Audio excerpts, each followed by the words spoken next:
Continuamos hoy, amigo oyente, nuestro viaje por el libro de Éxodo.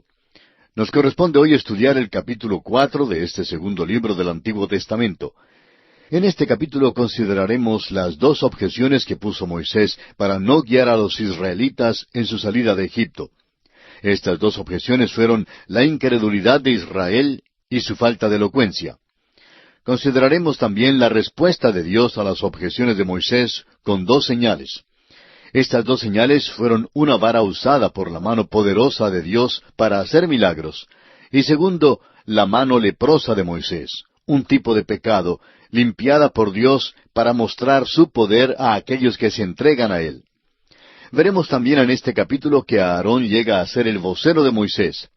Moisés regresa a Egipto y anuncia a los ancianos de Israel el plan de Dios para su liberación. Este capítulo nos cuenta del regreso de Moisés a Egipto y la manera maravillosa en que Dios trató sus dudas.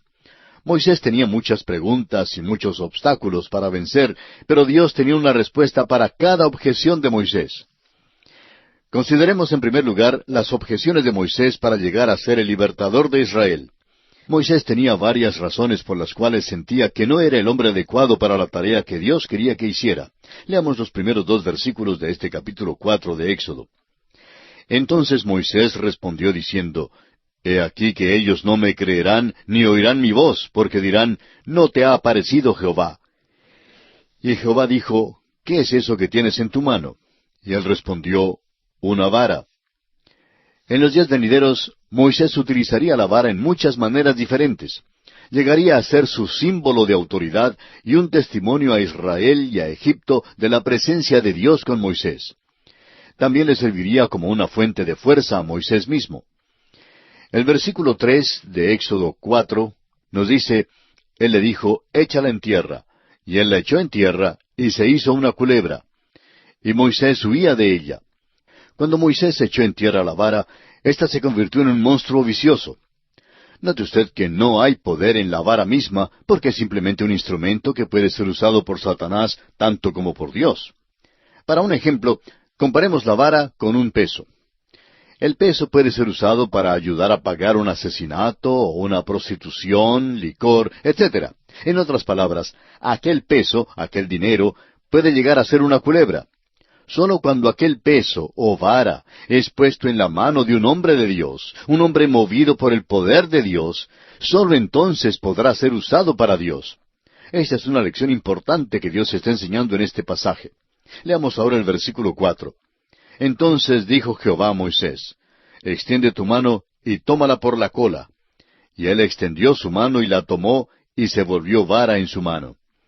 Muchas personas consideran que el automóvil, la radio y la televisión son del diablo. El diablo puede utilizar estos instrumentos, pero también pueden ser usados para la honra y la gloria de Dios. Si usted, amigo oyente, tiene un automóvil, utilícelo para llevar a algún querido hermano a la iglesia o para llevar a algunos amigos inconversos para que escuchen la palabra de Dios. Sostenga los programas cristianos en la televisión y la radio y cerciórese de que estos sean de Dios y no del diablo. Dios llamó a Moisés para liberar a los hijos de Israel de la esclavitud en Egipto.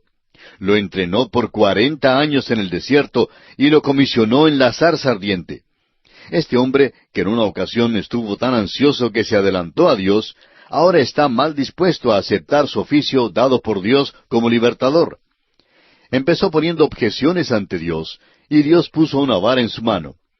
Moisés aprende que cuando la vara se usa según la voluntad de Dios y en la mano de un hombre que se ha entregado a Dios, llega entonces a ser un símbolo de autoridad.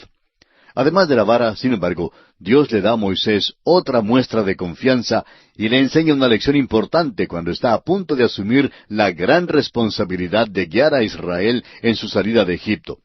Leamos los versículos 6 al 8 de este capítulo 4 de Éxodo. Le dijo además Jehová, Mete ahora tu mano en tu seno. Y él metió la mano en su seno. Y cuando la sacó, he aquí que su mano estaba leprosa como la nieve. Y dijo, Vuelve a meter tu mano en tu seno. Y él volvió a meter su mano en su seno, y al sacarla de nuevo del seno, he aquí que se había vuelto como la otra carne. Si aconteciere que no te creyeren ni obedecieren a la voz de la primera señal, creerán a la voz de la postrera. El gran mensaje aquí es para Moisés en particular. Su seno habla de su vida interior. Proverbios 4:23 dice, sobre toda cosa guardada, guarda tu corazón, porque de él mana la vida. Moisés metió su mano en el seno, el corazón, simbolizando que la mano haría lo que manda el corazón. Dios quería poner la vara en la mano de un hombre entregado a él. Ahora quiere que la mano de Moisés esté de acuerdo con su corazón. El Señor hizo esta declaración en Mateo 7:17. Así, todo buen árbol da buenos frutos, pero el árbol malo da frutos malos. Luego en el Evangelio según San Lucas capítulo 6, versículo 45, el Señor dice, el hombre bueno, del buen tesoro de su corazón saca lo bueno, y el hombre malo, del mal tesoro de su corazón saca lo malo, porque de la abundancia del corazón habla la boca. Dios está diciéndole a Moisés que Él quiere tanto su mano como su corazón. Dios está diciéndonos a nosotros lo mismo hoy en día. Dios no quiere nuestro dinero ni nuestros talentos. Dios nos quiere a nosotros mismos, a usted y a mí, amigo oyente. Si nos tiene a nosotros, entonces tendrá también todo lo demás. Moisés pues metió su mano en su seno y su mano salió leprosa. La metió de nuevo en su seno y salió limpia. De su corazón saldrá al fin lo que realmente es. Dios quería poner aquella vara en la mano de un hombre que fuera completamente entregado a Él. Dios quería que aquella mano del hombre se moviera en la misma dirección que Él movería su corazón. Esta es la gran lección que Dios tenía para Moisés, para los hijos de Israel y también para nosotros hoy en día. Veamos ahora el versículo 10 de Éxodo capítulo 4. Entonces dijo Moisés a Jehová, Ay, Señor, nunca he sido hombre de fácil palabra, ni antes, ni desde que tú hablas a tu siervo, porque soy tardo en el habla y torpe de lengua. Moisés ofrece ahora otra objeción. Dice, Señor, se necesita de un orador elocuente para esta tarea, y yo no hablo bien. Claro que Moisés era capaz de hablar cuando llegaba la hora de hablar, pero aquí da una excusa. Dice que se siente inadecuado. Leamos los versículos 11 y 12. Y Jehová le respondió, ¿quién dio la boca al hombre? ¿O quién hizo al mudo y al sordo, al que ve y al ciego? ¿No soy yo Jehová? Ahora pues, ve, y yo estaré con tu boca, y te enseñaré lo que hayas de hablar. Dios está diciéndole a Moisés que no quiere tan solo su mano, sino también su boca. Promete estar con la boca de Moisés y enseñarle lo que debe hablar. Del corazón mana la vida, y lo que está en el pozo del corazón saldrá por el cubo de la boca. Dios quería el corazón de Moisés, pero Moisés todavía pone otra objeción. Escuchemos lo que él presenta como excusa en el versículo 13 de este capítulo 4 de Éxodo. Y él dijo, Ay, Señor, envíate, ruego, por medio del que debes enviar. Moisés trató de hallar un sustituto. Y llegamos aquí a otro aspecto importante. Aarón llega a ser el vocero de Moisés. Leamos los versículos 14 al 16 de este capítulo 4. Entonces Jehová se enojó contra Moisés y dijo, ¿no conozco yo a tu hermano Aarón, levita, y que él habla bien? Y he aquí que él saldrá a recibirte, y al verte se alegrará en su corazón. Tú hablarás a él, y pondrás en su boca las palabras, y yo estaré con tu boca y con la suya, y os enseñaré lo que hayáis de hacer. Y él hablará por ti al pueblo. Él te será a ti en lugar de boca, y tú serás para él en lugar de Dios. Moisés se equivocó mucho al pedir a Dios un vocero. Dios lo permitió, pero no quería una comandancia dividida. Usted notará que esto causó serios problemas a los hijos de Israel al viajar a través del desierto. Aarón se ocupó en hacer un becerro de fundición para la adoración de Israel, mientras que Moisés estaba en el monte de Sinaí. Esta fue una equivocación terrible de parte de Aarón, y fue resultado de una comandancia dividida. Otros problemas se dejan ver en el libro de Números. Dios no necesitaba a Aarón para la tarea de librar a los hijos de Israel, solo necesitaba a Moisés. Moisés estaba mal dispuesto a confiar en Dios en todo, y entonces Dios tuvo que enviar otro hombre con él. Amigo oyente, nosotros necesitamos reconocer nuestra debilidad, pero cuando Dios nos llama a hacer un trabajo, debemos responder con confianza. Dios nos capacita para hacer la tarea que Él nos llama a hacer. Leamos ahora los versículos 17 al 18 de Éxodo capítulo 4. Y tomarás en tu mano esta vara con la cual harás las señales. Así se fue Moisés, y volviendo a su suegro Jetro le dijo, Iré ahora y volveré a mis hermanos que están en Egipto, para ver si aún viven. Y Jetro dijo a Moisés, Ve en paz. En el versículo 19, Dios da buenas noticias en cuanto a sus enemigos en Egipto. Dijo también Jehová a Moisés en Madián, Ve y vuélvete a Egipto, porque han muerto todos los que procuraban tu muerte. Notamos aquí que hay un nuevo faraón en Egipto. El padre egipcio de Moisés, por adopción, ya ha muerto, y Moisés puede ahora volver sin peligro a Egipto. En los versículos 20 y 21 de Éxodo capítulo 4, vemos a Moisés emprendiendo el viaje de regreso a Egipto. Leamos. Entonces Moisés tomó su mujer y sus hijos, y los puso sobre un asno, y volvió a tierra de Egipto. Tomó también Moisés la vara de Dios en su mano. Y dijo Jehová a Moisés, Cuando hayas vuelto a Egipto, mira que hagas delante de Faraón todas las maravillas que he puesto en tu mano, pero yo endureceré su corazón, de modo que no dejará ir al pueblo. El hecho de que Dios dice que Él endurecerá el corazón de Faraón siempre ha presentado un problema. Este problema surge de nuevo cuando consideremos las plagas y lo estudiaremos en más detalles. Estamos seguros de que llegaremos a una solución satisfactoria. Los versículos 22 y 23 de este capítulo 4 dicen, Y dirás a Faraón, Jehová ha dicho así, Israel es mi hijo, mi primogénito. Ya te he dicho que dejes ir a mi hijo para que me sirva, mas no has querido dejarlo ir. He aquí yo voy a matar a tu hijo, tu primogénito. Dios era muy clemente en sus tratos con Faraón y con los egipcios. Le dijo a Faraón en el principio de la contienda, O dejas ir a mi hijo Israel, o mataré a tu hijo, tu primogénito. Dios envió muchas plagas antes de dar muerte al hijo primogénito de Faraón, dándole tiempo amplio para que reconociera al Dios verdadero y dejara salir a Israel. Pero Faraón no aprovechó la oportunidad. Ahora el versículo 24 dice, Y aconteció en el camino que en una posada Jehová le salió al encuentro y quiso matarlo.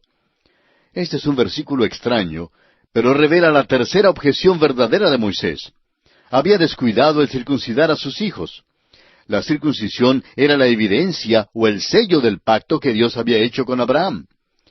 Si Moisés proclamaba la voluntad de Dios para otros, él también tenía que ser obediente a la voluntad de Dios. Y Dios tuvo que recordarle forzosamente a Moisés de su desobediencia. Ahora los versículos 25 y 26 dicen, Entonces Séfora tomó un pedernal afilado y cortó el prepucio de su hijo y lo echó a sus pies diciendo, A la verdad tú me eres un esposo de sangre. Así le dejó luego ir. Y ella dijo, Esposo de sangre a causa de la circuncisión. Es difícil comprender este incidente y debemos volver nuestros pasos un poco para examinar el problema. Cuando Moisés huyó como fugitivo de Egipto, fue a la tierra de Madián. Los madianitas eran los descendientes de Abraham y Cetura. Esta gente era monoteísta, no eran idólatras, sino que adoraban a un solo Dios. Moisés pues se sintió como si estuviera en su casa con esta gente. Moisés se hizo muy amigo del sacerdote de Madián, el cual tenía 7 hijas. Moisés se casó con una de las hijas llamada Séfora.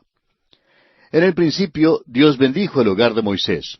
Su primer hijo, Gersón, que significa forastero, nació en Madián. Moisés había sido forastero en esa tierra, pero llegó a ser su hogar. Moisés fue rechazado por sus hermanos en Egipto. Ahora Cristo también fue rechazado por el mundo. Moisés halló una esposa en Madián. Cristo también está hoy buscando su esposa. La historia de José en Génesis establece un paralelo con la de Moisés y Cristo. Hay unos retratos gozosos en la palabra de Dios que nos enseñan verdades preciosas. Si esta fuera toda la historia de la vida matrimonial de Moisés, tendríamos que concluir que todo andaba bien. Lamentablemente, hubo un problema. Dios llamó a Moisés en la zarza ardiente y lo comisionó para ir a Egipto. Faraón ya había muerto y Moisés podía regresar sin peligro. Al comenzar su viaje a Egipto, Dios trató de matarlo. ¿Por qué? Porque Moisés se había descuidado del rito de circuncidar a su hijo. La circuncisión era el símbolo y sello del pacto de Dios con Abraham y fue designado para enseñar a los israelitas que no debían tener ninguna confianza en la carne. La carne debía ser cortada y cada israelita debía poner su confianza en Dios. Génesis 15:6, Salmo 106:31, Romanos 4:3 y Gálatas 3:6 nos dicen que Abraham creyó a Dios y que su fe le fue contada por justicia. Isaac y Jacob siguieron el ejemplo de Abraham. Eran israelitas por nacimiento, pero la circuncisión era el símbolo en esto. Era un hecho de fe que ellos cumplieran aquel rito. El apóstol Juan nos dice en su Evangelio, capítulo 1, versículo 12, «Mas a todos los que le recibieron, a los que creen en su nombre, les dio potestad de ser hechos hijos de Dios». La circuncisión era la evidencia de que un hombre era el hijo de Abraham. Era una evidencia de su fe. Al parecer, Séfora había resistido la ordenanza de circuncisión y Moisés había descuidado este rito. Quizá Moisés no pensó que este hecho fuera tan importante, o quizá su esposa creyera que era una cosa tonta y sangrienta. Como quiera que haya sido, Moisés no quería precipitar un desacuerdo marital. La esposa de Moisés no era atea, ella era monoteísta. Simplemente resistió la ordenanza de Dios y Moisés no quiso hacer alboroto. Moisés pudo resistir a Faraón, aunque no pudo resistir a su esposa. Moisés bien pudo avisar a los israelitas cuando fallaron, sin embargo, no pudo oponerse a su esposa cuando ella falló. Moisés evidentemente creía que podía salirse con la suya en este campo de la desobediencia. Simplemente dejó correr las cosas como hacen algunos obreros cristianos que descuidan sus propios hogares mientras tratan de ayudar a otros. Dios intervino entonces en la vida de Moisés. Lo acechó en camino a Egipto y le reveló la seriedad de la situación. Hay un peligro verdadero cuando el esposo y la esposa no se ponen de acuerdo en cuanto a los asuntos espirituales. Por eso, las Escrituras advierten contra el casarse los creyentes con los incrédulos. Séfora cumplió el rito de la circuncisión de su hijo y creemos que así salvó la vida de Moisés. Fue un hecho de fe por parte de ella. Reclamó la promesa del pacto con Abraham, la redención de sangre sin ninguna confianza en la carne. Después de la circuncisión de su hijo, Moisés siguió solo a Egipto y los demás de su familia se quedaron en Madián. Más tarde, Jetro, el suegro de Moisés, llevó a Séfora hasta donde estaba Moisés y fueron entonces reconciliados. Leamos los versículos 27 al 31 de este capítulo 4 de Éxodo. Y Jehová dijo a Aarón, «Ve a recibir a Moisés al desierto». Y él fue, y lo encontró en el monte de Dios, y le besó. Entonces contó Moisés a Aarón todas las palabras de Jehová que le enviaba, y todas las señales que le había dado. Y fueron Moisés y Aarón, y reunieron a todos los ancianos de los hijos de Israel. Y habló a Aarón acerca de todas las cosas que Jehová había dicho a Moisés, e hizo las señales delante de los ojos del pueblo. Y el pueblo creyó, y oyendo que Jehová había visitado a los hijos de Israel, y que había visto su aflicción, se inclinaron y adoraron. Por fin los hijos de Israel deciden allegarse a Dios en fe. Y será precisamente sobre esta base de la fe que Dios les sacará de la tierra de Egipto y los conducirá a la tierra que les ha preparado. Y así concluye nuestro estudio de este capítulo 4 de Éxodo. En nuestro próximo programa comenzaremos a estudiar el capítulo 5.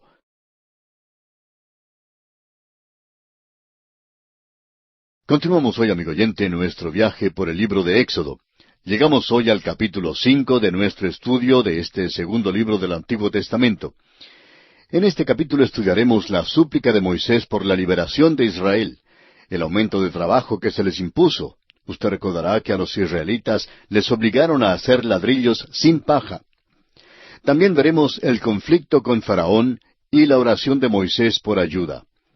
El capítulo 5 principia la contienda contra Faraón. En los capítulos 5 al 11 ocurren 9 plagas que son ataques directos contra la idolatría de Egipto. En realidad es una batalla del Dios único contra los dioses de Egipto. Moisés regresó a Egipto después de una ausencia de 40 años. El libertador está ahora preparado para liberar a su pueblo. Su misión era reunir a los ancianos de Israel e ir ante Faraón para presentarle su petición. Faraón rehusó dejar ir a Israel y esto abrió el conflicto entre Dios y los dioses de Egipto. Las plagas no fueron mera casualidad. Dios no envió la plaga de ranas para luego preguntarse, ¿cuál calamidad debo enviar ahora? Probablemente nunca jamás ha habido algo que fuera tan organizado y significativo como el envío de estas plagas.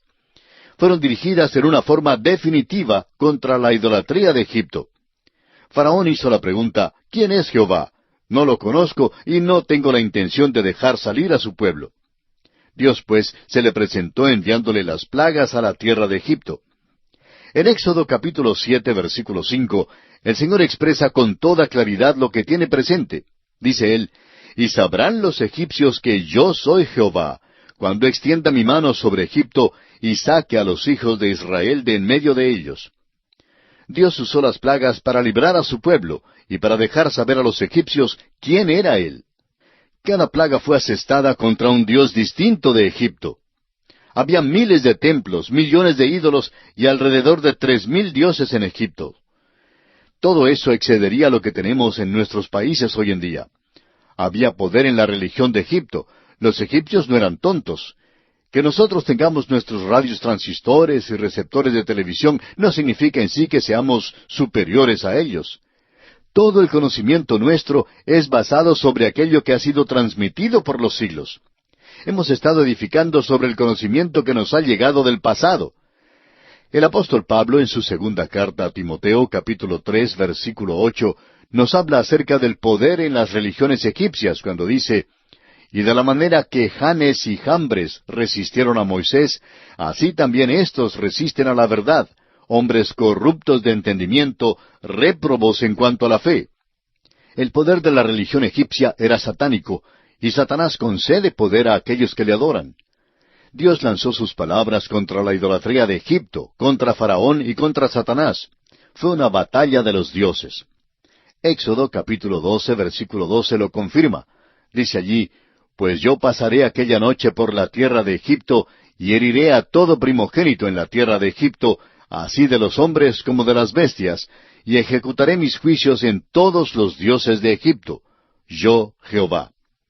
Dios demostró que los dioses de Egipto eran falsos y reveló a los israelitas que Él tenía habilidad para librarlos. Los israelitas habían nacido en los ladrillales, rodeados de la idolatría, y Dios tuvo que mostrarles que Él era superior. Un bosquejo breve de cada plaga puede ser útil aquí para que veamos que había un diseño y propósito definido en cada una. Cuando Moisés primero se paró delante de Faraón, su vara se convirtió en culebra. Los sabios de Egipto hicieron el mismo milagro. Esto revela que Satanás tiene poderes definidos. Después de esta demostración, Dios envió las 10 plagas. En la primera plaga, el agua se convierte en sangre. Esto lo podemos hallar en Éxodo capítulo 7, versículos 10 al 25. La fertilidad de la tierra de Egipto dependía del desbordamiento del río Nilo para traerles tanto los fertilizantes como el agua. Los ritos paganos se celebraban cada primavera cuando el río traía vida de la muerte. El río era uno de los más grandes dioses y era considerado santo. Pero cuando el agua se cambió en sangre, trajo la muerte en vez de la vida. Los hechiceros de Egipto también imitaron esta plaga con sus encantamientos. En segundo lugar, tenemos la plaga de las ranas. Verificamos esta plaga en Éxodo 8, versículos 1 al 15. Los egipcios adoraban casi todo animal imaginable. La rana fea, fría y de cuero mucoso también era un dios. Adoraban a una diosa que tenía cabeza de rana. Se consideraba una ofensa matar la rana sagrada. Ahora, si usted las encontraba dentro de su casa, en las camas, en la comida y bajo los pies en todas partes, como las encontraron los egipcios, pues es muy posible que cambiara de opinión en cuanto a no matarlas. Esta plaga fue tan mala que Faraón cambió de opinión provisionalmente en cuanto a dejar ir a los hijos de Israel para ofrecer sacrificio a su Dios. Cuando las ranas fueron muertas, sin embargo, endureció su corazón de nuevo y no dejó ir a Israel. Los sabios también duplicaron esta plaga, lo cual puede indicar que su éxito hasta el momento se había logrado por medio de alguna trampa de prestidigitación o por algún invento mágico. En tercer lugar, tenemos la plaga de piojos. Referencia a esta plaga la encontramos en Éxodo capítulo 8, versículos 16 al 20. Aunque no puede determinarse a cuál insecto se refiere esta palabra traducida como piojo, los insectos aparecieron en números increíbles del polvo en los charcos que se secaron después que el río Nilo retrocedió.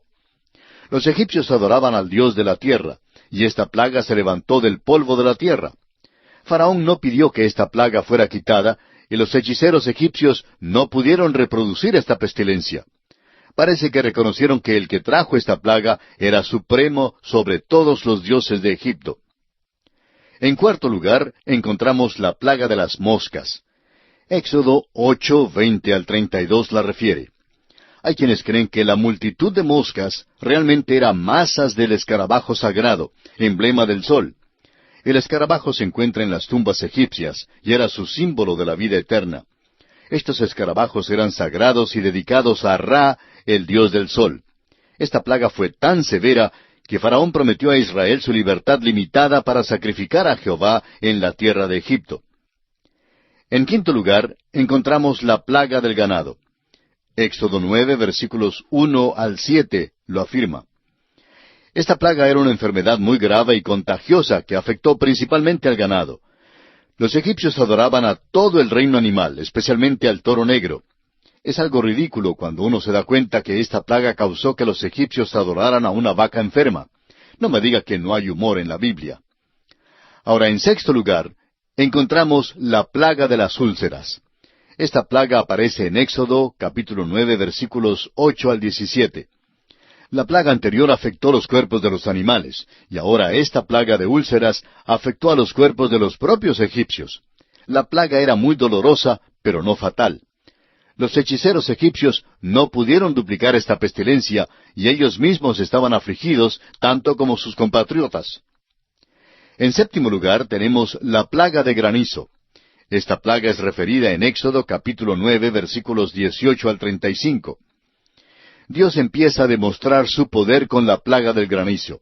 Lanzó su ataque contra el dios del aire o atmósfera. Esta plaga es otro paso adelante para demostrar quién es Dios. Por primera vez, Faraón confiesa su pecado. En octavo lugar está la plaga de las langostas. Éxodo capítulo 10, versículos 1 al 20 lo menciona. Por primera vez los siervos de Faraón trataron de persuadirlo para que hiciera algún arreglo con Moisés. Una multitud de langostas significaba que la cosecha estaba bajo maldición. Esta fue una evidencia del juicio de Dios como se encuentra en los libros de Joel y Apocalipsis. El arrepentimiento de Faraón fue el más grande que había presentado hasta este momento, pero no pasó mucho tiempo antes de que cambiara de parecer, y endureció una vez más su corazón y no dejó ir a Israel. En noveno lugar tenemos la plaga de las tinieblas. Leemos sobre esa plaga en Éxodo 10, 21 al 29. Los egipcios adoraban al sol. Acostumbraban dibujar un cuadro sagrado de un disco con sus rayos extendidos. Este se encuentra en todas partes en las ruinas egipcias. Dios borró esta deidad principal. Ante esta plaga, Faraón dio señal de un permiso condicional a Israel, permiso que Moisés rehusó aceptar.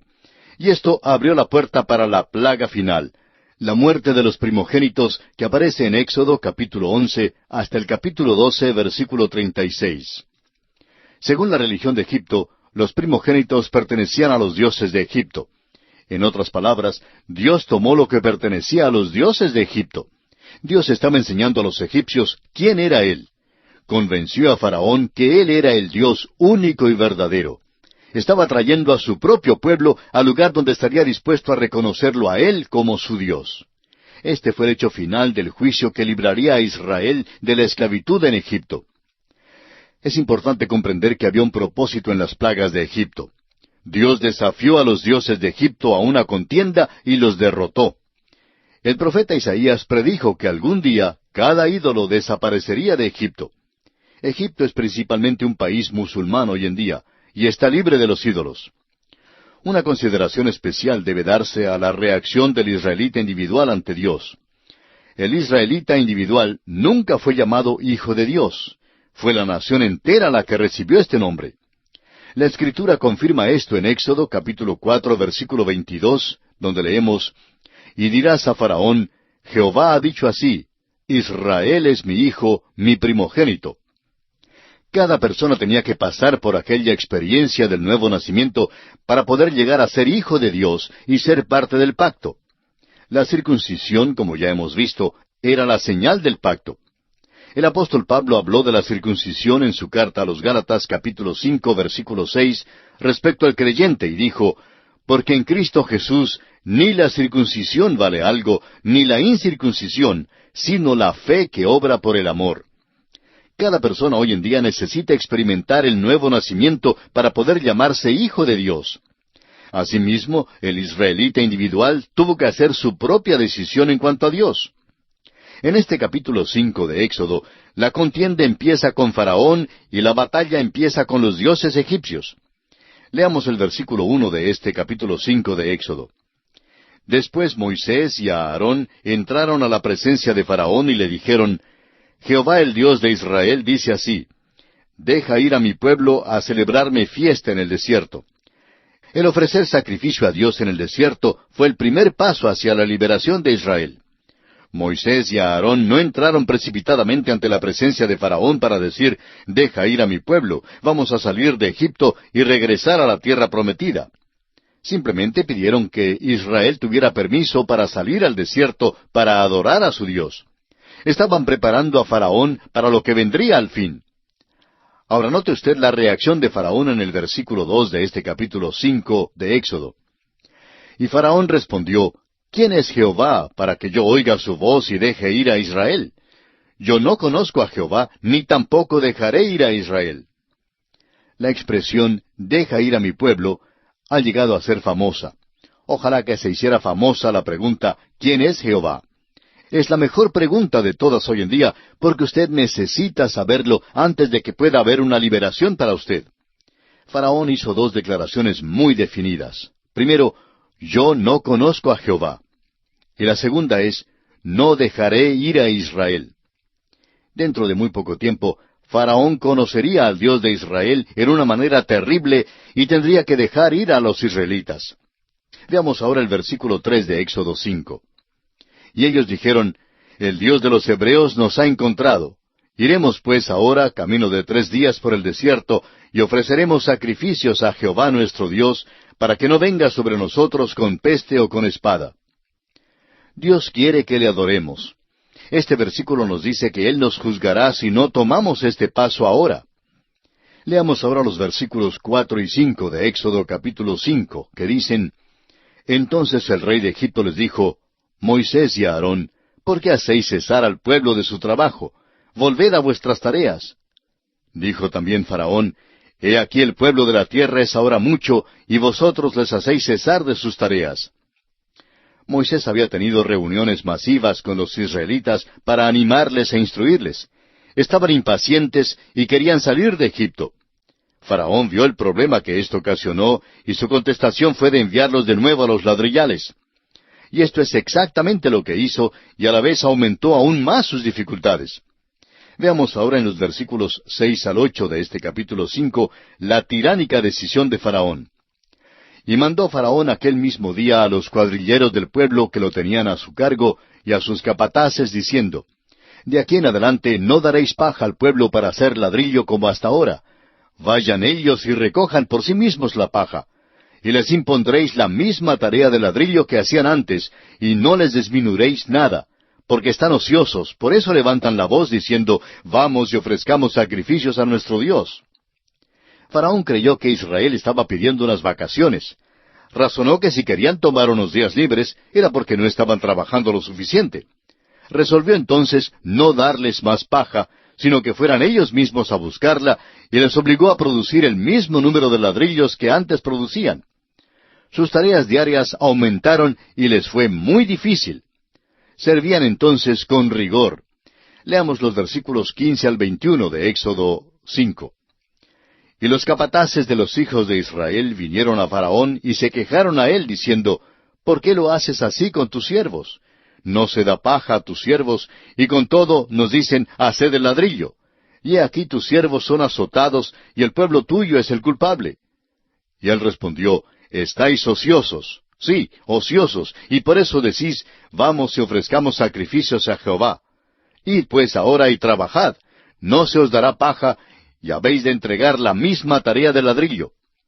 Entonces los capataces de los hijos de Israel se vieron en aflicción, al decírseles, no se disminuirá nada de vuestro ladrillo de la tarea de cada día.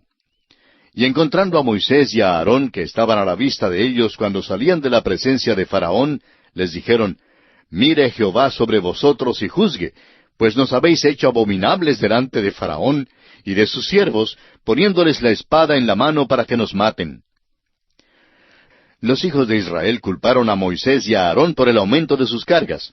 Los acusaron a ambos de impedir en vez de ayudarles y de dar a Faraón una excusa para hacer su vida aún más insoportable. Y ahora veamos el último aspecto que se considera en este capítulo 5 de Éxodo, y es la oración de Moisés. Leamos los versículos 22 y 23. Entonces Moisés se volvió a Jehová y dijo, Señor, ¿por qué afliges a este pueblo? ¿Para qué me enviaste? Porque desde que yo vine a Faraón para hablarle en tu nombre, ha afligido a este pueblo, y tú no has librado a tu pueblo. ¿Es esta una oración de impaciencia y queja? Parece que sí, porque las cosas no andan así como Moisés anticipó que andarían. Había entregado las instrucciones de Dios a Faraón, y el rey simplemente hizo la vida más difícil para los hijos de Israel. Moisés no podía ver todo el cuadro, pero Dios estaba obrando así de una manera lenta y paciente para poder efectuar su plan. En el capítulo 6, Dios anima a Moisés y a los israelitas y renueva su promesa de librarlos. Dios tiene mucho que enseñar a Moisés y a los israelitas, a los egipcios y a Faraón mismo. Y en esta forma concluye el estudio del capítulo 5 del libro de Éxodo. Y entramos ahora al capítulo 6. En este capítulo 6 consideraremos tres aspectos principales. En primer lugar, la contestación de Jehová a la oración de Moisés. En segundo lugar, una genealogía parcial de Israel. Y por último, la renovación de la comisión de Moisés. El capítulo 6 es una continuación de la última parte del capítulo 5. Dios está por enviar las plagas sobre Egipto. La batalla de los dioses está por comenzar. Ahora, ¿cuáles son los eventos que han conducido a este momento? Mirando hacia atrás, encontramos que lo primero que Moisés, Aarón y los ancianos de Israel hicieron fue pedir permiso a Faraón para ir camino de 3 días al desierto para ofrecer sacrificio al Señor. La respuesta de Faraón fue no, porque según el relato bíblico no conocía a Jehová. Ahora, como respuesta, Faraón en cambio aumentó la carga sobre los israelitas. Los hijos de Israel se quejaron ante Moisés, quien a su vez se quejó ante el Señor. Dios quería asegurar a Moisés quién era Él y cuál era su plan de acción. El Dios de Abraham, Isaac y Jacob había oído el gemido de los israelitas y los iba a librar. Dios quería que Moisés considerara la historia pasada de Israel para ver cómo era que Él los había guardado. Dios había demostrado vez tras vez su amor para con Israel y su deseo de ayudarlos. Dios había intervenido ya muchas veces a favor de los hijos de Israel. Estos, pues, son los aspectos que consideraremos en el capítulo 6, y en nuestro próximo programa entraremos en más detalles en el estudio de este capítulo.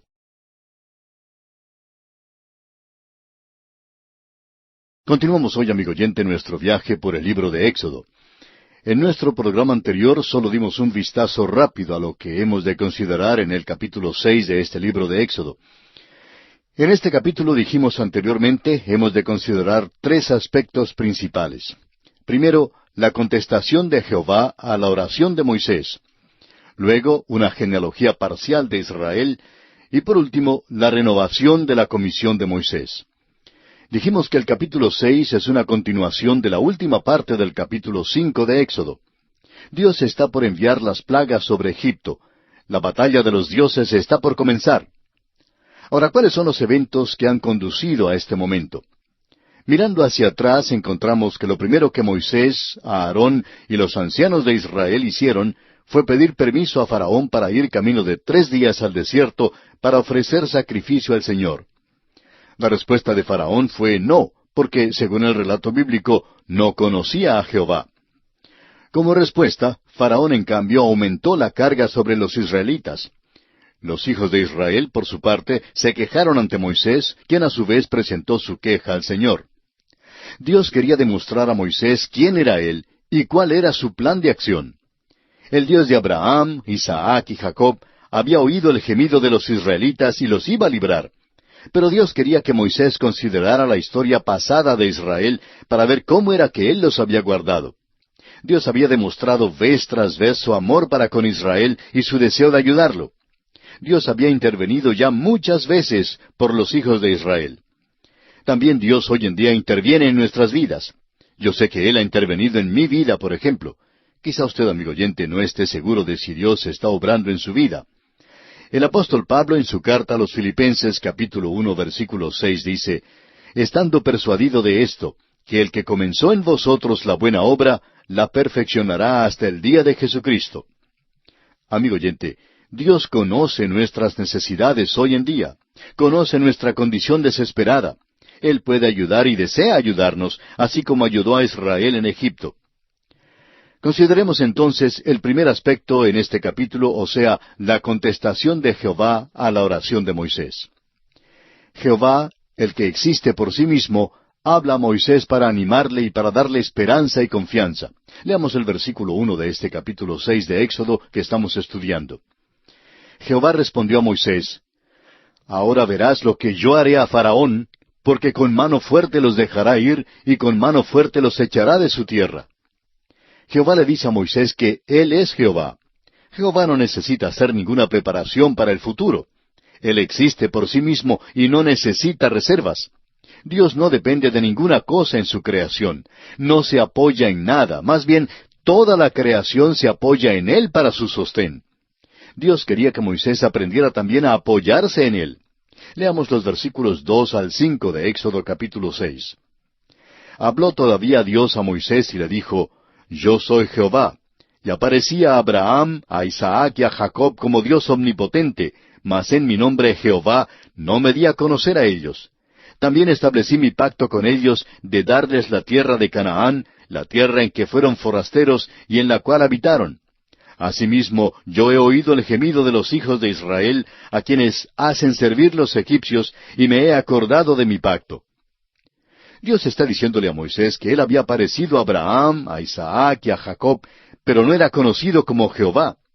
Dios como Jehová iba a redimir a su pueblo, a adoptarlo como suyo, a librarlo de la esclavitud y a guiarlo a la tierra prometida. Debido a todo esto, ellos conocerían a Dios como Jehová, una parte de su carácter que Él no había revelado a Abraham, ni a Isaac, ni a Jacob. En los versículos 6 hasta el 8, Dios revela las 7 promesas de la redención que Él cumplirá, 7 cosas que Él dice, yo haré. Estos versículos pintan un retrato maravilloso para nosotros hoy en día, y en aquel día sirvieron de gran ánimo para Moisés. Dios anuncia quién es y lo que Él va a hacer. Nosotros tenemos un Salvador hoy que nos dice quién es y también lo que Él va a hacer. Él puede salvar perpetuamente a los que por Él se acercan a Dios. Leamos entonces los versículos 6 al 8 de este capítulo 6 de Éxodo.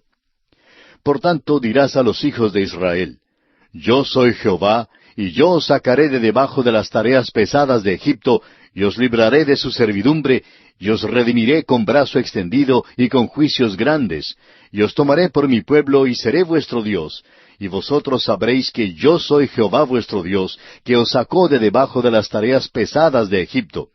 Y os meteré en la tierra por la cual alcé mi mano jurando que la daría a Abraham, a Isaac y a Jacob, y yo os la daré por heredad, yo Jehová. Leamos ahora cuáles son las 7 promesas de la redención que Dios cumplirá. Primero, os sacaré de debajo de las cargas pesadas. En segundo lugar, os libraré de la servidumbre. En tercer lugar, os redimiré con brazo extendido. La cuarta promesa, os tomaré por mi pueblo. En quinto lugar, seré vuestro Dios. En sexto lugar, os meteré en la tierra. Y séptima y última promesa, os daré la tierra por heredad. Consideremos la primera promesa, os sacaré de debajo de las cargas pesadas. El corolario y paralelo a nuestra redención en Cristo se encuentran en estas declaraciones. Nosotros llevamos una carga de pecado hoy en día. Las cosas del mundo son una carga para el corazón. Tenemos un mandato de no amar al mundo. Dios nos puede librar de la carga del pecado por medio de la fe en Jesucristo. La segunda promesa es, os libraré de la servidumbre. Amigo oyente, Dios puede librarle a usted de la esclavitud del pecado. El autor de estos estudios bíblicos, el Dr. J. Vernon McGee, relataba que en cierta ocasión recibió una carta muy notable de un hombre que afirmaba el hecho de que Dios sí puede librarnos de la esclavitud del pecado. Este hombre, decía él, era muy inteligente, pero vivía en el pecado. Leyendo su carta me enteré, decía el doctor Magee, de que este hombre había tenido 6 hijos ilegítimos como resultado de su vida desordenada e inmoral. Luego empezó a escuchar el programa a través de la Biblia día tras día, y la palabra de Dios alcanzó su vida. Mientras absorbía las verdades de la Santa Biblia, las tinieblas comenzaron a despejarse y resplandeció la luz en su corazón y en su vida. Se dio cuenta de que no había confiado en el Señor Jesucristo como su Salvador y decidió hacerlo rápidamente. Y así Dios redimió a este hombre, pues su anhelo es redimir a los perdidos. Ahora los israelitas estaban en la tierra de Egipto sufriendo una vida de esclavitud. Dios dijo, les voy a sacar de este lugar y les voy a quitar de encima su esclavitud. Ahora, en tercer lugar, encontramos la promesa, os redimiré con brazo extendido. Este es el poderoso brazo del cual Isaías, el profeta, habla en su profecía, capítulo 53, versículo 1, donde dice, ¿quién ha creído a nuestro anuncio? ¿Y sobre quién se ha manifestado el brazo de Jehová? Dios hace la obra de redención en los corazones y en las vidas de hombres y mujeres hoy en día. Cada uno de nosotros necesita un Salvador que le redima del pecado porque somos corrupción delante de Dios. El Señor Jesús nos amó tanto que murió por nosotros para que pudiéramos ser salvos. Y si Él estuvo tan dispuesto a hacer esto, nosotros debemos estar dispuestos a venir al Señor como pecadores. Dios tiene un gran plan de salvación, pero los hombres deben venir a Él para recibirlo. Él lo redimirá a usted también con brazo extendido. Ahora la siguiente promesa es, os tomaré por mi pueblo. Dios nos ha sacado de la basura y del lodo del pecado y nos ha hecho sus hijos por medio de la fe en Cristo Jesús. Ahora nos dice, seré vuestro Dios. Dios no nos salva para luego dejarnos solos y abandonados. Quiere ser nuestro Dios. Si realmente usted es salvo, no seguirá viviendo como si Dios no existiera. Si usted ha confiado en Jesucristo como su Salvador, Él transformará su vida. Él llegará a ser su Dios y usted se inclinará ante Él y reconocerá quién es Él. Amigo oyente, Dios quiere redimirlo a usted. Quiere que usted conozca a Cristo como su Salvador y Señor. Él quiere que usted sepa que es salvo. Él quiere ser su Dios. Quiere que nosotros todos seamos su pueblo. Luego encontramos la promesa, seré vuestro Dios. Dios escogió a los creyentes en Cristo desde antes de la fundación del mundo, o sea, antes de la existencia del tiempo, en la eternidad pasada. El motivo por el cual nos ha escogido no se halla en los creyentes mismos, sino en el plan del único y sabio Dios. Él quería tener a un pueblo y quería ser su Dios. Dios escogió a Israel en el tiempo, pero escogió a la iglesia en la eternidad. Siendo Dios, perdonará y justificará y santificará. Por causa de su amor por los suyos, Dios mueve y obra a través de ellos para que sean lo que son por la gracia de Dios. Él no tiene que esforzarse para poder amar a los suyos a pesar de sus faltas. Dios ama a los suyos porque el amar es parte de su naturaleza. Amigo oyente, Él anhela ser nuestro Dios. La siguiente promesa es, os meteré en la tierra. Ahora la tierra es Canaán. Fue prometida por Dios a Abraham, a Isaac y a Jacob. Canaán no es un cuadro del cielo. Es más bien un cuadro de la vida cristiana como los creyentes debemos vivirla. Canaán representa los lugares celestiales donde somos bendecidos con toda bendición espiritual. El creyente debe andar con la dignidad de su supremo llamamiento para tener el gozo perfecto de la bendición espiritual. Esto se logra por medio de la plenitud del Espíritu. Así lo expone el apóstol Pablo en su carta a los Efesios, capítulo 4, versículo 1. Yo pues, preso en el Señor, os ruego que andéis como es digno de la vocación con que fuisteis llamados. Y en el capítulo 5, versículo 18 de esta misma carta a los Efesios, dice el apóstol, no os embriaguéis con vino, en lo cual hay disolución. Antes bien, sed llenos del Espíritu. También hay una batalla y algunos conflictos que ganar. A veces los creyentes vivimos como si estuviéramos arruinados en el desierto del mundo y nunca entramos en las riquezas de su gracia y misericordia. Amigo oyente, ¿vive usted hoy en la vida, la luz y el amor de un Salvador viviente? La siguiente promesa que encontramos es, os la daré por heredad. El apóstol Pablo, en el 5º capítulo de su epístola a los Romanos, aclara que hemos sido justificados por la fe y que tenemos paz para con Dios por medio del Señor Jesucristo. Tenemos acceso a Dios, tenemos gozo en medio de las dificultades. Nos ha dado el Espíritu Santo, el cual mora dentro de nosotros, y el amor de Dios ha sido verificado en nuestras vidas. Hemos sido librados de la ira venidera y somos salvos del período de la gran tribulación. ¿Qué clase de salvación tiene usted, amigo oyente? ¿Qué clase de salvación tiene usted que tanto habla de ella, pero que no ha transformado su vida ni lo ha redimido de algo? Estos versículos cuentan de nuestra herencia y dan un cuadro de nuestra salvación. Ahora leamos el versículo 9 de este capítulo 6 de Éxodo. De esta manera habló Moisés a los hijos de Israel, pero ellos no escuchaban a Moisés a causa de la congoja de espíritu y de la dura servidumbre. Debemos compadecernos de los hijos de Israel en su tiempo de servidumbre, así como éste. No les fue posible creer a Moisés porque él no había ayudado su causa, sino que simplemente había sido responsable del aumento de sus cargas y trabajos. Una vez más, Dios ordena a Moisés hablar con Faraón. Leamos los versículos 10 al 13 de Éxodo 6. Y habló Jehová a Moisés diciendo, Entra y habla a Faraón, rey de Egipto, que deje ir de su tierra a los hijos de Israel.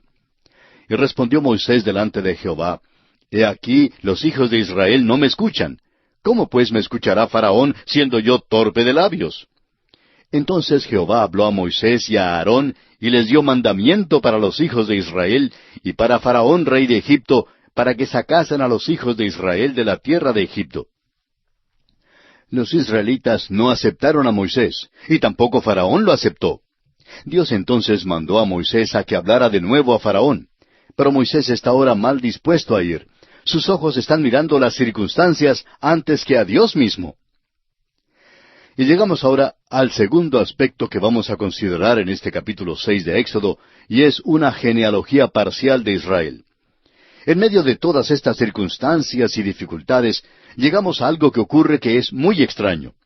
Dios tiene cuidado de hacer una vez más una lista de las familias de Israel, un detalle importante en cuanto al Antiguo Testamento. Francamente, encontramos algo fastidioso leer todos estos nombres y casi nos producen sueño, pero son importantes y conmovedores a Dios. Y Él insiste en que se registren las genealogías. Dios quiere que sepamos algo acerca de quiénes estamos leyendo y quiénes son sus hijos. Dios se siente igual en cuanto a usted y a mí, amigo oyente. Él quiere que seamos sus hijos por la fe en Cristo Jesús. Leamos ahora los versículos 14 al 16 de este capítulo 6 de Éxodo. Estos son los jefes de las familias de sus padres. Los hijos de Rubén, el primogénito de Israel, Hanoc, Falú, Esrón y Carmi. Estas son las familias de Rubén. Los hijos de Simeón, Gemuel, Jamín, Ohad, Jaquín, Soar y Saúl, hijo de una cananea. Estas son las familias de Simeón. Estos son los nombres de los hijos de Leví por sus linajes: Gersón, Coat y Merari. Y los años de la vida de Leví fueron 137 años. Gersón, Coat y Merari son los tres hijos de Leví. Son los hombres que llevaban el tabernáculo por el desierto. A propósito, el nombre Coat es bastante interesante. La palabra moneda viene del nombre Coat, pero el judío ordinario de hoy no podría decirle a usted a cuál tribu pertenece. Sin embargo, el hacer una lista de estos nombres es importante porque con el tiempo conducen a Jesucristo. Leamos ahora los versículos 18 al 20 de este capítulo 6 de Éxodo. Y los hijos de Coat, Amram, Izar, Hebrón y Uziel. Y los años de la vida de Coat fueron 133 años. Y los hijos de Merari, Mali y Musi. Estas son las familias de Leví por sus linajes. Y Amram tomó por mujer a Jocabed su tía, la cual dio a luz a Aarón y a Moisés. Y los años de la vida de Amram fueron 137 años. En este pasaje se nombran los padres de Aarón y Moisés, Amram y su esposa Jocabed. Ha surgido la pregunta, ¿por qué no estaba en tanto peligro la vida de Aarón como la vida de Moisés cuando Faraón mandó a matar a todos los bebés hebreos? La respuesta es simplemente que Aarón era mayor que Moisés y el decreto de Faraón no lo afectó. No fue sino hasta cuando Faraón vio cuán rápido aumentaba el número de los israelitas que se decidió a emitir ese decreto. Y aquí vamos a detenernos por esta ocasión. Concluiremos con nuestro estudio del capítulo 6 de Éxodo en nuestro próximo programa. Mientras tanto, le sugerimos dar un repaso a los versículos finales de este capítulo 6 para estar familiarizado con su contenido y de esta manera podrá sacar de este estudio el mayor provecho posible.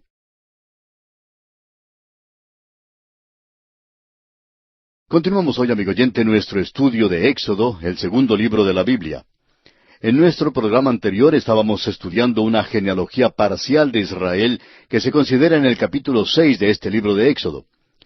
Y dijimos para concluir que en este pasaje se nombran los padres de Aarón y Moisés, es decir, en los versículos 18 al 20 de este capítulo 6. Amram y su esposa Jocabed fueron los padres de Aarón y Moisés.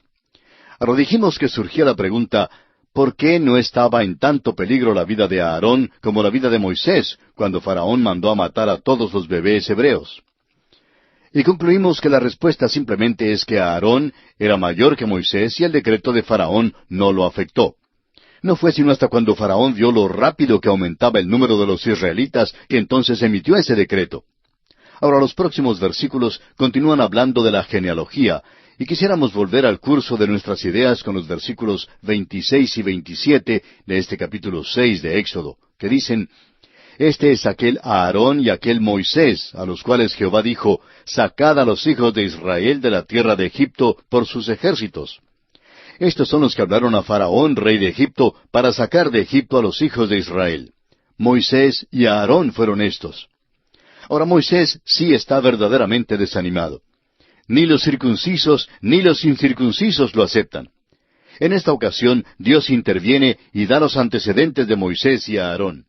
Tienen que vivir en conformidad con sus pretensiones antes de que puedan librar a los israelitas. Hay quienes dicen que no es esencial creer en el nacimiento virginal de Cristo. Nosotros decimos que sí, que esta es una creencia esencial, es una de las credenciales de Cristo. No hay que confiar en su nacimiento para ser salvo. Hay que confiar en su muerte y resurrección para ser salvo. Pero cuando uno ya es salvo, llega a conocerle. Y si aquel a quien uno conoció no nació de una virgen, pues nos hemos equivocado al depositar nuestra confianza en él, porque él no puede ser quien alega ser. Nadie, pues, que sea realmente salvo, negará el nacimiento virginal de Jesucristo. También es esencial que Moisés y Aarón sean quienes alegan ser. Ya han pasado 40 años desde que Moisés salió de Egipto. Mientras tanto, se ha casado con la hija del sacerdote de Madián. Ahora es forastero entre los habitantes de Egipto, tanto entre los israelitas como entre los egipcios. Moisés tuvo que comprobar que pertenecía a la tribu de Leví, y que su padre y madre son Amram y Jocabed, y que fue criado en el palacio de Faraón. La genealogía provee las credenciales necesarias para que Moisés lleve a cabo la obra que Dios le ha mandado hacer en la tierra de Egipto. Y finalmente entramos en el último aspecto que consideraremos en este capítulo 6 de Éxodo, y es la renovación de la comisión de Moisés. Sobre la base de las credenciales, Dios renueva el llamamiento a Moisés y a Aarón. Leamos los versículos 28 al 30 de este capítulo 6 de Éxodo. Cuando Jehová habló a Moisés en la tierra de Egipto, entonces Jehová habló a Moisés diciendo, Yo soy Jehová, di a Faraón, rey de Egipto, todas las cosas que yo te digo a ti. Y Moisés respondió delante de Jehová, He aquí yo soy torpe de labios, ¿cómo pues me ha de oír Faraón? Moisés se disculpa una vez más. Claro que no es una tarea muy agradable la que tiene que hacer. Lo han rechazado. Aun después de que muestra sus credenciales de que pertenece a la tribu de Leví, lo rechazan. Ahora bien, Leví era hijo de Jacob, Jacob hijo de Isaac, e Isaac hijo de Abraham. Dios le dio a Abraham las promesas con respecto a los hijos de Israel. Yo sí soy de la línea de vida, dice Moisés, pero vacilo en ir y hacer el trabajo que Dios me ha llamado a hacer. Moisés, pues, no tiene mucha fe. Y así concluye el capítulo 6 del libro de Éxodo, y entramos al capítulo 7. En este capítulo Moisés se anima para ir a Faraón y pedirle que deje ir a los israelitas. En segundo lugar, la vara de Moisés se cambia en serpiente. Los hechiceros egipcios también cambian sus varas en serpientes. El corazón de Faraón es endurecido, y Dios envía la plaga de sangre. La preparación para la batalla entre el Dios de Israel y los dioses egipcios ha concluido. Dios ha estado preparando a los hijos de Israel, a Moisés y a Aarón y a Faraón para la batalla. Moisés se parará delante de Faraón, pero será Aarón quien hable. Ahora, ¿era que Moisés era mudo, o tartamudeaba, o acaso sufría de algún otro impedimento en el habla? Bueno, nuestro presentimiento es que el problema de Moisés era psicológico. Después de pasar 40 años en el desierto, pudiera ser que se sintiera temeroso y no adecuado. Dios quería aclarar sin lugar a dudas que era Él mismo y no Moisés quien iba a librar a los hijos de Israel. Dios tuvo que alejar el elemento humano porque no puede usar la carne. El apóstol Pablo en su carta a los Romanos capítulo 7 versículo 18 nos dice: «Y yo sé que en mí, esto es, en mi carne, no mora el bien, porque el querer el bien está en mí, pero no el hacerlo». Es difícil para algunas personas creer que no hay bien en el hombre, porque les gustaría contar con ello más que con Dios, especialmente en un tiempo de necesidad urgente.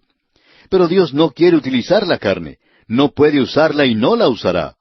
Dios ha puesto a un lado la carne, y así es que Aarón es a quien le corresponde hablar por Moisés. Vamos ahora a continuar considerando la renovación de la comisión de Moisés, de la cual estábamos hablando hace un momento en el capítulo 6. Leamos para ello el versículo 1 de este capítulo 7 de Éxodo. Jehová dijo a Moisés: «Mira, yo te he constituido Dios para Faraón, y tu hermano Aarón será tu profeta». Esta es una de las definiciones más excelentes que usted jamás encontrará de un profeta. Moisés iba a ser Dios para Faraón. Aarón iba a servir de vocero para Moisés. Aarón sería profeta. Un profeta es alguien que habla en nombre de Dios, alguien que tiene un mensaje de Dios para el pueblo. Un profeta es lo opuesto a un sacerdote. Viene de Dios y va al pueblo, pero un sacerdote representa al pueblo delante de Dios.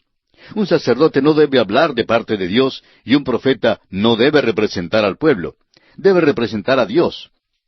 Aarón, pues, debe representar a Moisés delante del pueblo, y Moisés debe representar a Dios delante del pueblo y de Faraón. Leamos los versículos 2 y 3 de este capítulo 7 de Éxodo. «Tú dirás todas las cosas que yo te mande, y a Aarón tu hermano hablará a Faraón, para que deje ir de su tierra a los hijos de Israel. Y yo endureceré el corazón de Faraón, y multiplicaré en la tierra de Egipto mis señales y mis maravillas». ¿Qué significan las palabras «endureceré el corazón de Faraón»? ¿Endureció acaso Dios el corazón de Faraón? Sí.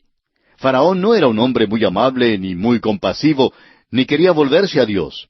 Estaba lleno hasta el borde de rebelión. La dureza de la cual habla este pasaje es una palabra figurativa que puede ser comparada a una cuerda que es torcida. Simplemente quiere decir que Dios torció el corazón de Faraón para exprimir o hacer salir la rebelión que él había estado encubriendo todo el tiempo. Faraón no era como los políticos de hoy en día, que no dicen lo que realmente quieren decir. Piensan de una manera y hablan de otra. Faraón no quería dejar ir a los israelitas y todavía quería parecer como un soberano benévolo. Quería que todo el mundo creyera que era un hombre generoso, pero en cuanto al caso de Israel, era duro. Bueno, Dios traerá a Faraón al tribunal y le hará confesar cómo es que realmente se siente.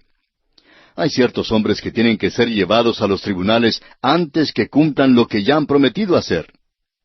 Un contratista, por ejemplo, dijo una vez que tuvo que llevar a un hombre al tribunal antes de que tal hombre cumpliera con el contrato que había firmado. Y añadió que aquel mismo hombre no cumpliría sus obligaciones hasta cuando la ley lo persiguiera. Y eso es lo que hace Dios aquí con Faraón. Dios está trayendo a Faraón ante el tribunal y diciéndole: «Tú vas a revelar lo que realmente está en tu corazón. No puedes decir una cosa y hacer otra». Dios obligará a que Faraón haga algo en cuanto a este asunto particular. A propósito, esto es exactamente lo que Dios hará con cada individuo que llegue algún día a su presencia. Será visto como realmente es. No habrá más camuflaje. Y esto es algo espantoso para algunos de nosotros, ¿verdad? Leamos ahora los versículos 4 y 5 de Éxodo 7. «Y Faraón no os oirá, mas yo pondré mi mano sobre Egipto, y sacaré a mis ejércitos, mi pueblo, los hijos de Israel, de la tierra de Egipto, con grandes juicios.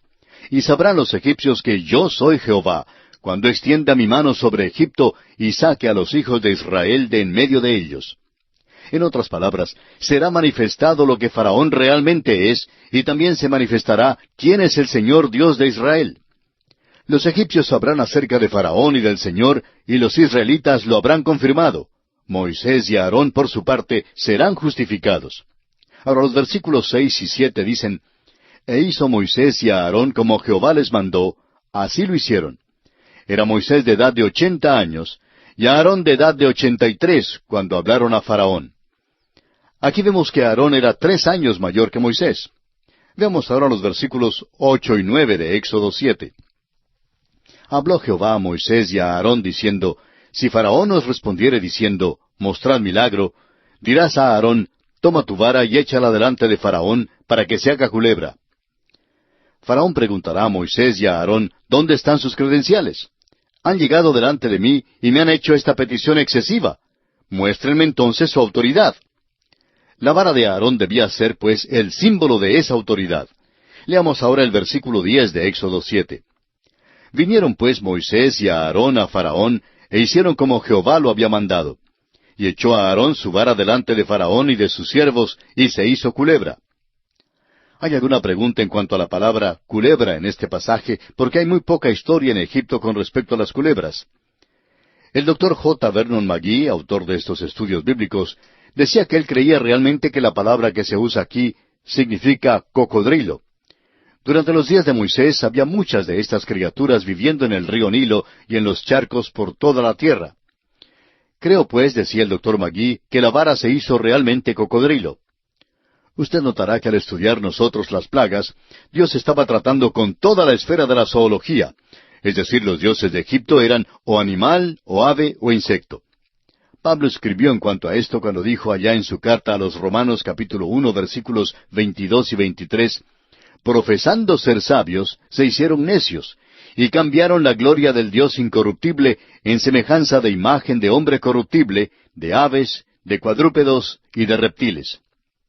Los egipcios lo simbolizaban todo. Tenían una idea abstracta y le dieron una forma concreta de alguna imagen. Tenían deidades que representaban cada esfera y función de la vida. No les faltaba nada. Cambiaron el monoteísmo en politeísmo. Como el señor Wallis Budge lo ha declarado, creían en la existencia de un gran Dios, producido por sí mismo, existente en sí mismo, todopoderoso y eterno. Lamentablemente, creían que este ser era demasiado grande y poderoso para tener interés en los asuntos y destinos de algunos meros seres humanos. Por eso permitió que el gobierno de este mundo fuera manejado por hordas de dioses menores y demonios, los cuales eran tanto espíritus malos como buenos. Bueno, esto es lo que creían los egipcios. Esta es la misma cosa que Pablo halló cuando fue a Atenas. Halló un monumento al Dios no conocido, como nos dice en Hechos capítulo 17 versículo 23. Porque pasando y mirando vuestros santuarios, hallé también un altar en el cual estaba esta inscripción: al Dios no conocido. Al que vosotros adoráis, pues, sin conocerle, es a quien yo os anuncio. Si un hombre adora todos estos diferentes dioses, no puede conocer al Dios vivo y verdadero. Por tanto, el Señor Dios de Israel ataca a los dioses de Egipto para mostrar quién es Él.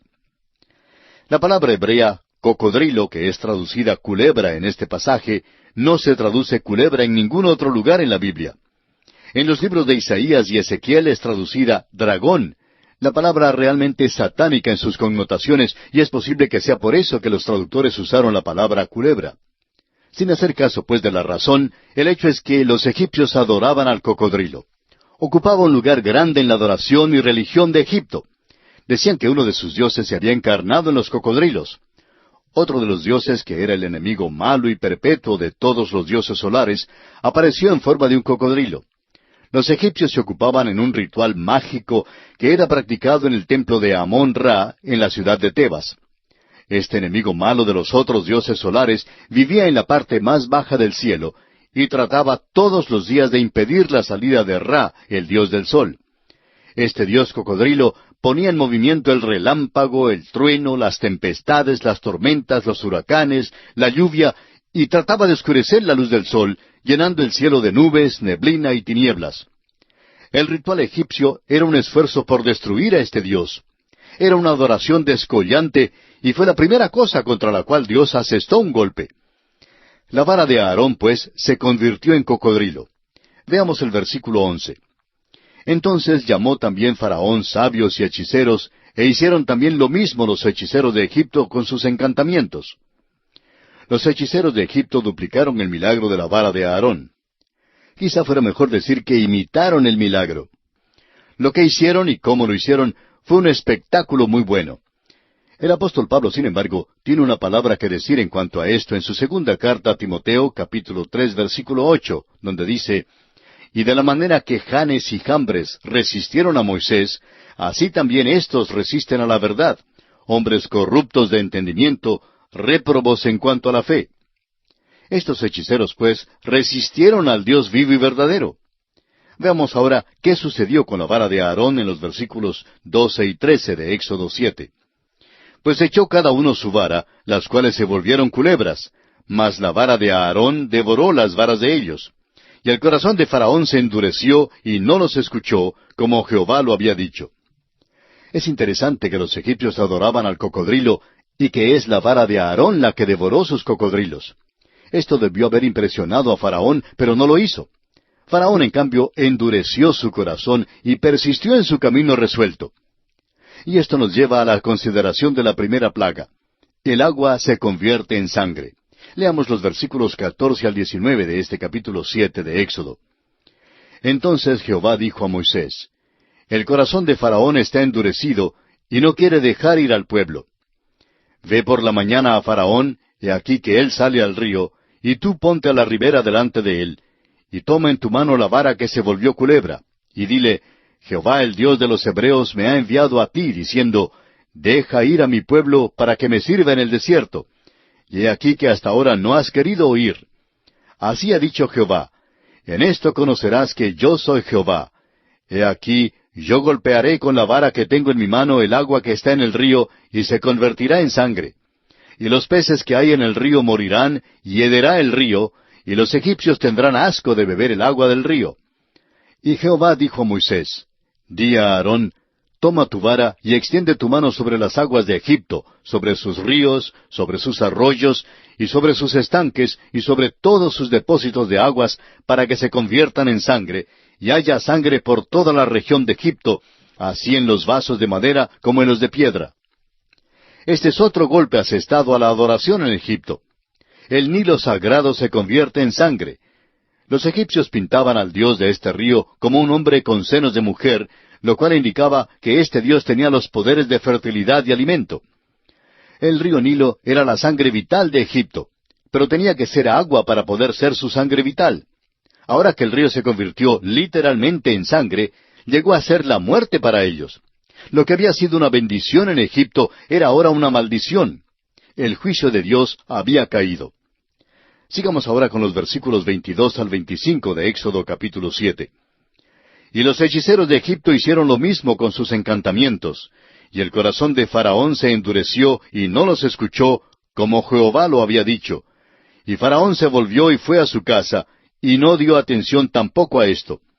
Y en todo Egipto hicieron pozos alrededor del río para beber, porque no podían beber de las aguas del río, y se cumplieron 7 días después que Jehová hirió el río. Esta plaga duró por 7 días.